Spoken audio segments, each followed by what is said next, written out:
તો નમસ્કાર મિત્રો, રાજ્યમાં ફરી વખત વરસાદને લઈને મોટામાં મોટી જાહેરાત કરવામાં આવી છે। આજે પડી શકે છે આટલા વિસ્તારોમાં ભારેથી અતિ ભારે, કેટલાક વિસ્તારોમાં વરસાદ તો કેટલાક વિસ્તારોમાં ધીમી ધારે વરસાદ તો વળી કેટલાક વિસ્તારોમાં પવનના સમકારા સાથે ધીમી ધારે વરસાદ પડવાની પૂરી શક્યતા રહેલી છે।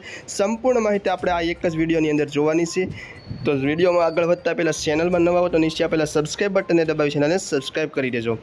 તો અત્યારે ખાસ કરીને સૌરાષ્ટ્ર, દક્ષિણ ગુજરાત, ઉત્તર ગુજરાત, મધ્ય ગુજરાત, સૌરાષ્ટ્ર સહિતના વિસ્તારોમાં ક્યાંક ને ક્યાંક વાદળમાં ફેરફાર જોવા મળ્યા છે અને વાદળમાં ઘેરાવો જોવા મળ્યો છે। સાથે કેટલાક વિસ્તારોમાં ધીમી ધારે ટપ ટપ વરસાદી માહોલ જોવા મળ્યો છે અને કેટલાક એવા વિસ્તારો છે જ્યાં હળવો વરસાદ પણ જોવા મળી રહ્યો છે। ખાસ કરીને સૌરાષ્ટ્રના વિસ્તારો વિશે તમને વિગતવાર માહિતી આપીએ તો રાજકોટ, ગોંડલ, ધોરાજી, ઉપલેટા તેમજ ભાવનગરના કેટલાક વિસ્તારોમાં હળવો વરસાદ, જૂનાગઢ, મોરબી સહિતના સૌરાષ્ટ્રના વિસ્તારોમાં ક્યાંક ને ક્યાંક હળવો વરસાદ જોવા મળી રહ્યો છે। વાત કરીએ મધ્ય ગુજરાતની તો મધ્ય ગુજરાતમાં પણ અમદાવાદની આજુબાજુના વિસ્તારોમાં ક્યાંક ને ક્યાંક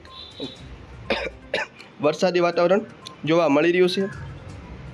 વાત કરીએ કચ્છ જિલ્લાની તો કચ્છ જિલ્લામાં પણ રાપર, ભરૂચ, દહેજ સહિતના જે વિસ્તારો છે એમાં ક્યાંક ને ક્યાંક ધીમી ધારે વરસાદી માહોલ જોવા મળી રહ્યો છે। ઉત્તર ગુજરાતની વાત કરીએ તો ડીસા, સુઈગામ, ધાનેરા, વાવ, દિયોદર સહિતના વિસ્તારોમાં વરસાદી માહોલ જોવા મળી રહ્યો છે।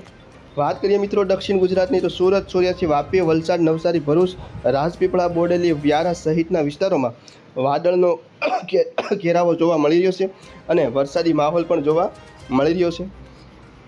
હવે આગામી 48 કલાકની માહિતી આપને જણાવીએ તો ખાસ કરીને આજે રાત્રિના સમયગાળાથી લઈ અને સવાર સુધીના સમયગાળા દરમિયાન ક્યાંક ને ક્યાંક હળવો વરસાદ પડી શકે છે અને ગુજરાત સિવાય અન્ય વિસ્તારોમાં જોઈએ તો ભુવનેશ્વર, રાયપુર આ બધા વિસ્તારો છે એમાં પણ વરસાદી માહોલ જોવા મળી રહ્યો છે વધારે પડતો। ખાસ કરીને તો મિત્રો હવે ચોમાસાની શરૂઆત થવા જઈ રહી છે અને હવે ધીમે ધીમે વરસાદી માહોલ જોવા મળશે અને બપોર પછીના સમયગાળા દરમિયાન અને સવારમાં પણ ક્યાંક ને ક્યાંક વાદળછાયા વાતાવરણ સાથે ધીમી ધારે વરસાદ પડી શકે છે। સૌથી વધારે મિત્રો વાત કરીએ તો બપોર પછીના સમયગાળા દરમિયાન વરસાદી માહોલમાં વધારો થવો એ યોગ્ય સમય રહેશે। ખેડૂતો માટે એક સારા સમાચાર ગણાવી શકાશે, કારણ